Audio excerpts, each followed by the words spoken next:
Se eu falar a palavra rivalidade, qual é a primeira coisa que vem na sua cabeça? Flamengo, Fluminense? Goku e Vegeta? Homem de Ferro, Capitão América? Batman, Superman? Batman ou Coringa? Esquece tudo isso que hoje a gente vai falar da maior rivalidade de todos os universos. Aquela que já destruiu várias amizades, não é verdade? Já rendeu tretas assim que duraram anos. E não é sobre política, não, também acontece. É sobre Marvel e DC. E hoje a gente vai descobrir de uma vez por todas qual das duas tem os heróis mais poderosos. Simples assim, vamos lá.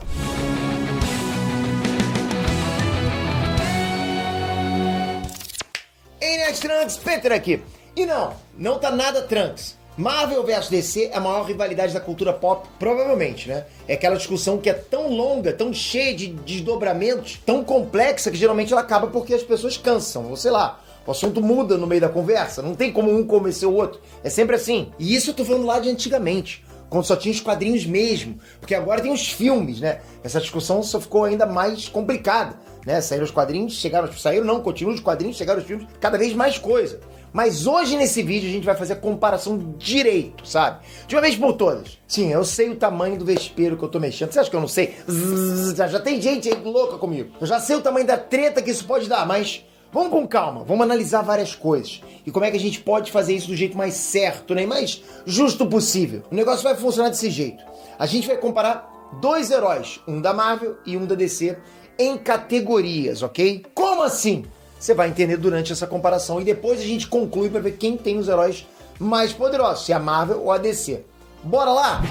Rei, Pantera Negra, Wakanda versus Aquaman, Atlantis. Tanto a Marvel quanto a DC são cheias de reis, de rainhas, né? De vários lugares por aí, né? Então a gente tentou pegar os maiores reis de cada editora. Na Marvel, provavelmente é o Rei T'Challa, né? De Wakanda, mais conhecido como Pantera Negra. E ele é um rei muito, muito bom, bondoso, benevolente. O Wakanda é um país secreto extremamente poderoso.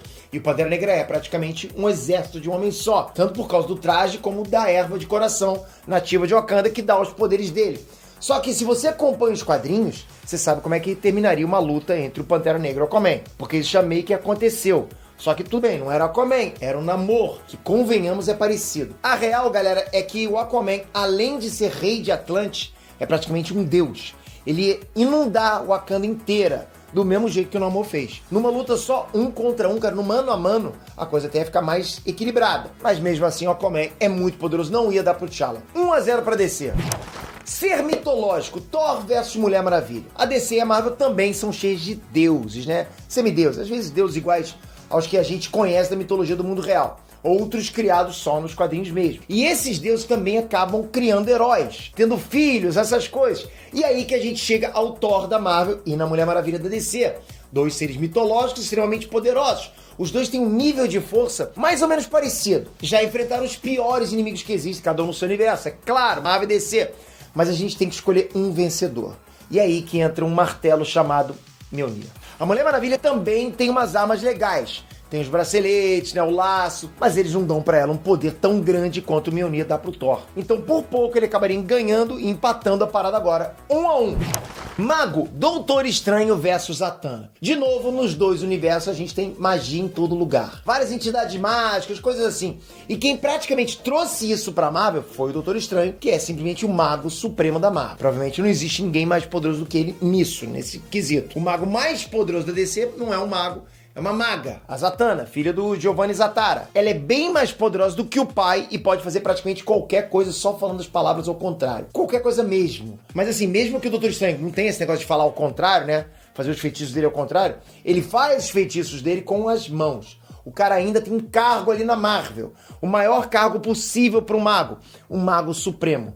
Ele tá acostumado a enfrentar demônios de outra dimensão, coisa assim, enquanto a Zatanna pode ser muito poderosa, mas ela é só mais uma. Aí, pelo peso da função, a gente tem que escolher o Doutor Estranho e tá 2-1 pra Marvel. Inteligência. Hank Pym versus Raimi, o Guardião. Essa aqui é uma das mais polêmicas, com certeza. Muita gente vai achar estranho que o Hank Pym seja considerado o cara mais inteligente da Marvel. Pode ser que sim, tipo, é muito difícil escolher o top. Você podia falar que é o Reed Richards, mas nessa lista eu escolhi o Hank Pym. Esquece o Hank Pym dos filmes, ok? A gente tá falando aqui dos quadrinhos. Lá nos quadrinhos ele também foi o primeiro Homem-Formiga. Descobriu as partículas Pym, criou o Ultron, em vez do Tony Stark e do Bruce Banner. Enfim, ele é um dos maiores cientistas da Marvel. Acontece que o par é duro, porque na DC a gente tem o Raimi, o Guardião. Se você não sabe quem ele é, basta dizer que ele é o cara que inventou os anéis dos Lanternas Verdes.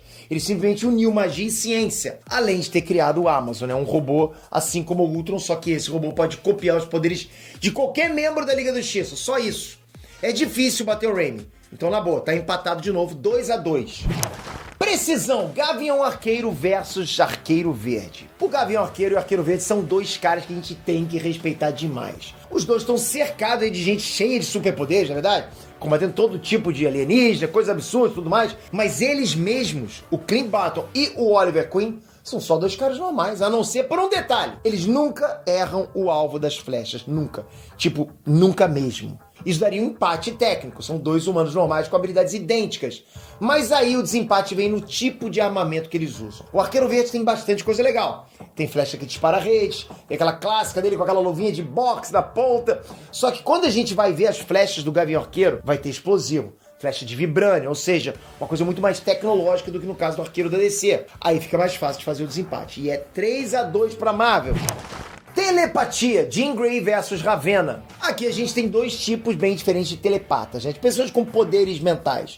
A Jean Grey da Marvel é uma mutante nível ômega, das mais poderosas que existem. Tem um poder telecinético absurdo e fica ainda mais apelona se for possuída pela Força Fênix. Aí ela vira uma entidade cósmica de poder quase infinito. Mas vamos ver o lado da DC primeiro, ok? A Ravena é filha do demônio Trigon.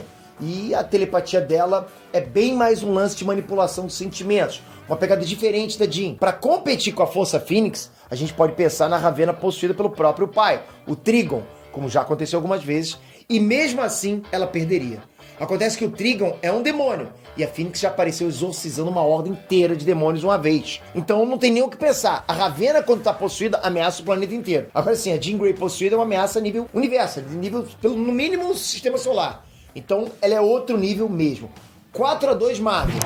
Força! Hulk versus Atrocitus. Geralmente todo mundo pensa no Hulk contra o Superman pela questão de força, ok? Mas aqui a gente vai fazer diferente. Por quê? Porque o Superman, por mais que seja forte, não é muito parecido com o Hulk.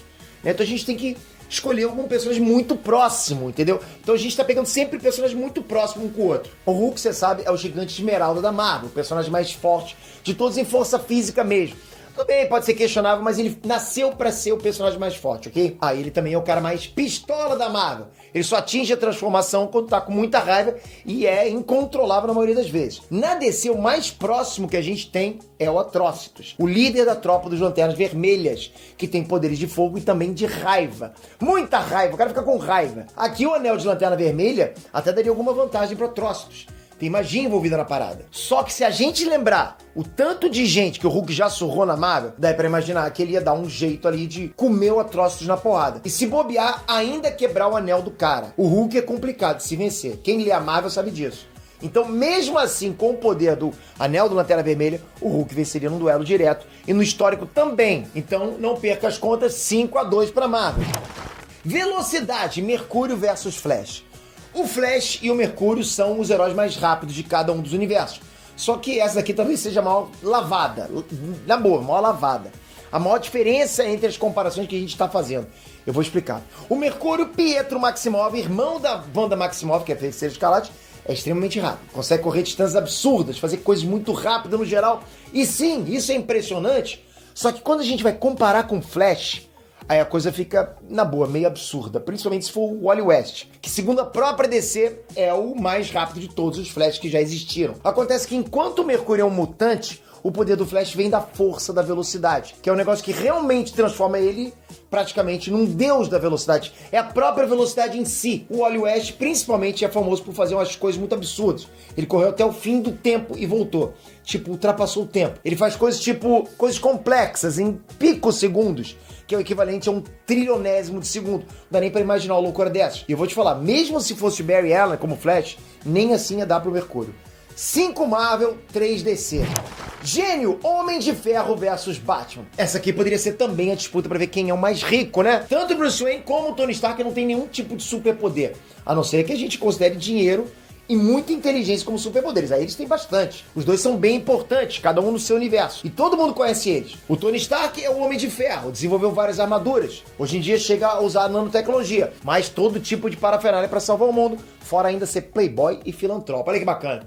O Batman é bem menos espalhafatoso, ele é mais na dele, mas não menos criativo. Acontece que ele é bem mais focado, ele cria coisas específicas para enfrentar um inimigo específico ou para uma situação específica. Por exemplo, o Batman é o único membro da Liga da Justiça que tem um plano para derrotar cada um dos outros membros, caso algum dia eles saiam do controle, como já aconteceu mais de uma vez com o Superman. Aí já sabe, né? Kryptonita nele. Mas nessa briga, apesar de equilibrada e com estilos bem diferentes, a gente tem que admitir que o Batman nunca conseguiu criar nada que o Tony Stark não teria criado ou mesmo superado. Concorda? Eu acho que nesse caso são tipos diferentes de inteligência e cada um é perfeito dentro do seu campo. Mas numa briga direta, o Homem de Ferro levaria sim. E aí fica 6-3 para Marvel. Poder, Capitã Marvel versus Superman. E pelas contas o jogo já tá ganho, né? Mas ainda tem a última comparação que é de poder. Efetivamente, entre a Capitã Marvel e o Superman. Eles têm habilidades bem parecidas, né? Se a gente for parar pra ver. E praticamente não tem nenhum limite. Nenhum dos dois tem limite. A Capitã Marvel já saiu no braço com os Celestiais. Já enfrentou todo tipo de ameaça possível. E o Superman não é diferente. Só que ele já passou por mais coisas. Simplesmente por ser mais antigo, né? Tem mais história. Essa seria provavelmente a disputa mais apertada de todas. Porque realmente os dois não têm um limite de força. Ou pelo menos de capacidade de fazer as coisas mais impossíveis. E quando esse limite chega, o roteiro dá aquela ajuda, né? Nos dois casos. A única coisa que daria pra diferenciar é mesmo a experiência do Superman. Então a gente acaba dando a vitória pra ele. Mas a Capitã não fica muito atrás. E a disputa termina bem equilibrada, 6-4 pra Marvel. Então é o seguinte, nessa análise que a gente fez, com as habilidades de cada herói, habilidades, não um conjunto completo de cada herói, a Marvel acabou ganhando por pouco. Ela teria mais heróis poderosos. Mas não dá pra desprezar a DC. Porque se a gente for analisar as vitórias da DC, os 4 pontinhos na análise, a maioria deles é realmente uma lavada. Principalmente com o Flash e com o Aquaman. E isso é natural. Por causa daquela velha história que todo mundo fala, né? Os heróis da DC são os arquétipos perfeitos, né? Eles são realmente quase deuses, enquanto a proposta da Marvel sempre foi outra, né? Os personagens da Marvel são mais humanos, mais próximos da gente. Eles erram, eles têm defeitos, sabe? Então rola essa diferença básica sim. Eu quero sempre lembrar você o seguinte, essa análise que eu fiz não tem nada a ver com batalha mortal em cada personagem que eu comparei.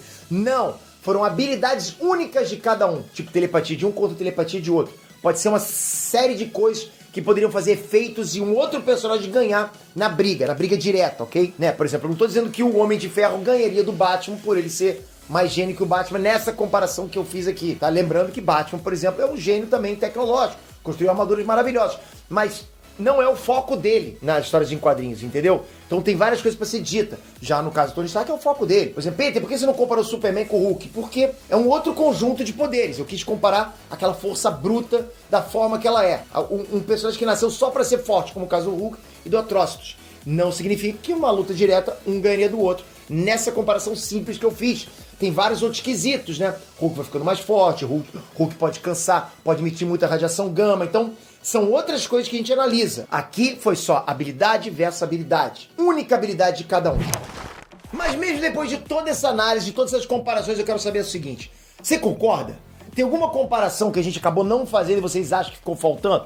Fala aí, comentem, vamos continuar essa discussão de forma sadia, hein? Até porque, como eu falei lá no começo do vídeo, essa discussão não tem fim, nunca vai ter. Mas enquanto isso, galera, dá aquela curtida no vídeo, ajuda esse vídeo, isso vai precisar, hein? E já vai assinando o canal, hein? Clica aqui, ó, clica aqui, se inscreve, ativa o sininho, o YouTube tá tirando a notificação de todo mundo. Então ativa de novo a notificação clicando no sininho, ativa o sininho. É muito importante pra você não perder sempre essas análises, as notícias que estão sendo na cultura pop. Obrigado, tamo junto sempre, galera. Fui!